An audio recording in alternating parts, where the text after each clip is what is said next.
Saudara-saudariku yang terkasih, hari ini Rabu 21 Agustus 2024.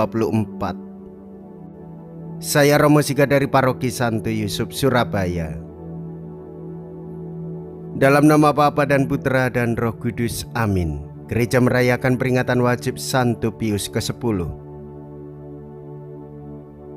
Ia lahir di Rese dekat Treviso tahun 1835 dari keluarga miskin. Ia belajar di Padua dan tahun 1858 ditabiskan menjadi imam. Bila kita perhatikan riwayat hidupnya, maka tampaklah contoh klasik orang membuat karier. Dari tingkat yang paling bawah, ia naik ke tangga tertinggi, pastor, uskup, patriks, dan paus. Tetapi tetap seorang pastor yang sederhana yang mengabdikan diri sepenuhnya demi kepentingan Tuhan. Disitulah letak keagungannya. Liturgi dan sakramen dibukanya bagi umat. Komuni pertama anak-anak, komuni harian dianggapnya sebagai sumber kehidupan Kristiani sejati. Ia wafat ketika pecah Perang Dunia tahun 1914 dan ia dinyatakan sebagai santo orang suci pada tahun 1954. Iri hatikah engkau karena aku murah hati? Mea culpa, mea culpa, mea maxima culpa. Marilah kita berdoa. Allah Bapa, sumber kebenaran dan cinta kasih, Engkau sudah memenuhi Santo Pius ke-10 dengan kebijaksanaan surgawi dan keteguhan para rasul. Ia menjaga iman yang benar dan mempersatukan dan memperbarui segalanya dalam Kristus. Semoga kami menuruti ajaran dan teladannya dan memperoleh ganjaran abadi. Dengan pengantaraan Yesus Kristus Putra-Mu Tuhan kami, yang hidup dan berkuasa bersama dengan Dikau dalam persatuan Roh Kudus, Allah sepanjang segala masa. Amin. Tuhan bersamamu dan bersama rohmu. Inilah Injil suci menurut Matius. Dimuliakanlah Tuhan. Matius bab 20 ayat 1 sampai dengan ayat 16a. Sekali peristiwa, Yesus mengemukakan perumpamaan berikut kepada murid-muridnya.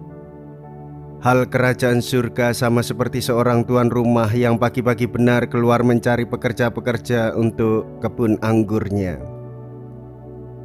Setelah ia sepakat dengan pekerja-pekerja itu mengenai upah sedinar sehari, ia menyuruh mereka ke kebun anggurnya. Kira-kira pukul 9 pagi ia keluar pula dan dilihatnya ada lagi orang-orang lain menganggur di pasar. Katanya kepada mereka, "Pergi jugalah kamu ke kebun anggurku dan apa yang pantas akan kuberikan kepadamu." Dan mereka pun pergi. Kira-kira 12 dan pukul 3 petang ia keluar pula dan melakukan sama seperti tadi.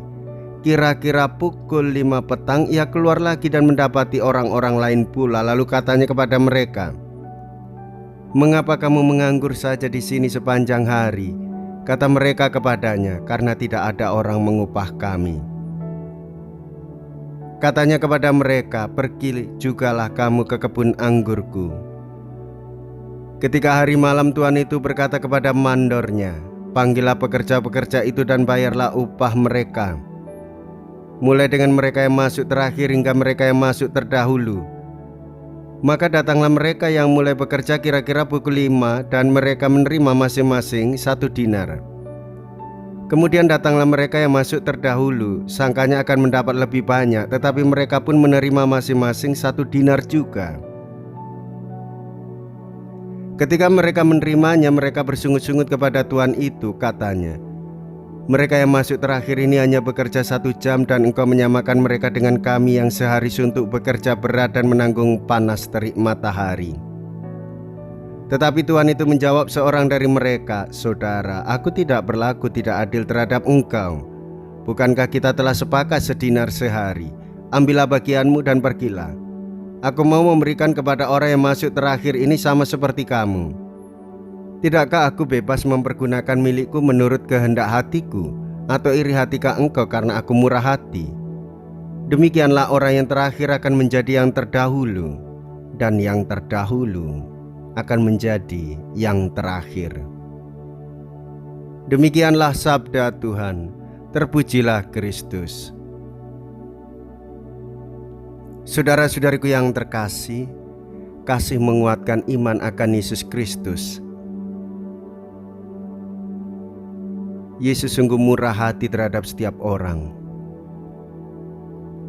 Iri menimbulkan benci menimbulkan dendam. Jangan sampai menjadi amarah dan kematian.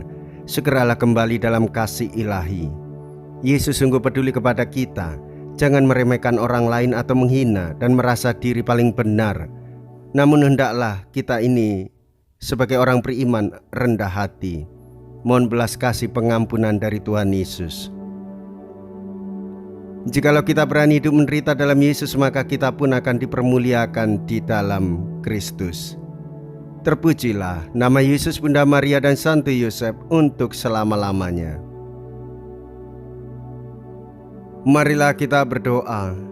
Allah Bapa sumber kebijaksanaan dan cinta kasih sejati, pada peringatan Santo Pius ke-10 kami berdoa kepadamu. Semoga karena daya santapan surgawi ini kami berteguh dalam iman dan tetap rukun dalam cinta kasih. Dengan pengantaraan Kristus Tuhan kami. Amin. Tuhan beserta kita sekarang dan selama-lamanya. Semoga Allah yang Maha Kuasa memberkati saudara sekalian, Bapa dan Putra dan Roh Kudus.